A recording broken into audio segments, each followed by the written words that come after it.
Sean Ray here, moments after the 2011 Europa Pro Championships in its 18th year here in Dallas, Texas Convention Center. I'm joined by Hall of Famer Flex Wheeler, Branch Warren, the Arnold Classic 2011 champion, and the newest IFBB Pro, Steve Kluclo, who won the overall USA Championships. I'm going to start with you, Branch. You're the #1 man in bodybuilding right now. Tell me what you saw on that stage. We saw Ed Nunn. We saw Ed Nunn, our pre-contest favorite, fall into second place behind the veteran Tony Freeman. Well, you know what? The top three guys all impressed me. Sean Roden made huge improvements from the last time I saw him. Best package he's ever brought to the stage. Ed Nunn, same thing. He brought his upper body up to match those huge legs he's got.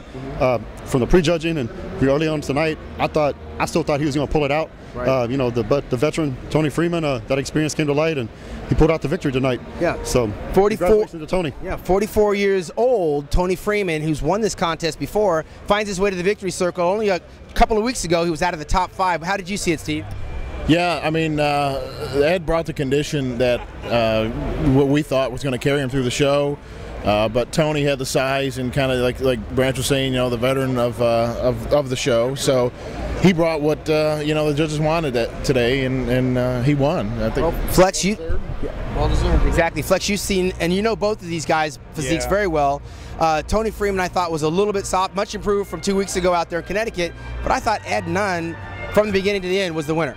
Yeah, when I interviewed Tony, obviously I apologize for all of us because we definitely all had Ed Nunn in place, but he was very comfortable with that. He said he wouldn't have no problem losing to Ed or to Sean, that he wasn't even sure that he was going to even make the top 3 until they announced him on the sideline with those 3 guys left. So great improvement with him. We're going to see what they all bring to the package. Obviously, the most improved, I think, was definitely Sean Roden. That guy got so much to offer to the sport. I'm telling you, if he nails it, he's going to make a lot of guys very unhappy. Right. It was only a short time ago that Sean Roden won the North Americas, and last year couldn't bust the grape at this same contest. What did you make of Sean's physique?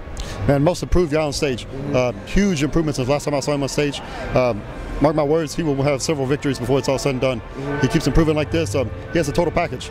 You know, balance, symmetry, mass, everything. You know, tonight, if he'd have come in just a little crisper, a little tighter, it'd have been lights out for everybody. Could have been lights out, especially in the hamstrings and glutes. What do you make of Ed Nunn? He's going to go on to Arizona Pro Show. What does he got to do to get into the winner's circle?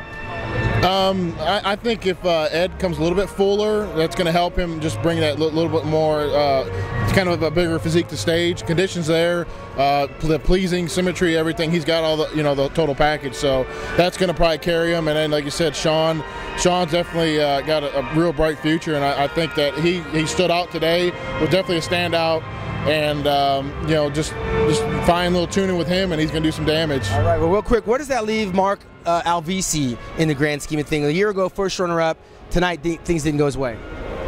Yeah, things were a lot different last year for Mark. I was impressed that he actually made the top 5 the way he did. Definitely, I'm not really sure. Obviously, I think one of the big things for Mark is he needs to add more muscle if he's going to be competitive with those guys. I think he can probably carry at least another 10 to 15 pounds of pure muscle on him. I think once he does that, he can be a competitor against the topper level guys. But until he does that, he's not going to be looking for a higher placing. And he's going to have to bring the conditioning, which he lacked here tonight. That, definitely. Someone that was in condition, Mike Liberatore. How did you see him doing? I thought Mike looked good, man. Probably the best I've seen him. You know, he just needs more time in the gym, man. Needs a little more muscle, a little tighter conditioning, and he'll be on up there. Right on. Well, that brings us to a close. The 18th year here in Dallas, Texas, where Ed and Betty Parizo have blown this thing up into a monstrosity with over, what is it, 3,500 or was it 35,000? 3,501. A lot of people here in Dallas, Texas. But with that, we come to a close. For Team Muscular Development, Steve Kluclo, Branch Warren, and Flex Wheeler, we'll see Branch in Las Vegas at the 46th Annual Joe Weider Mr. Olympia, where he's gunning for Big J Cutler. I'm Sean Ray, MuscularDevelopment.com.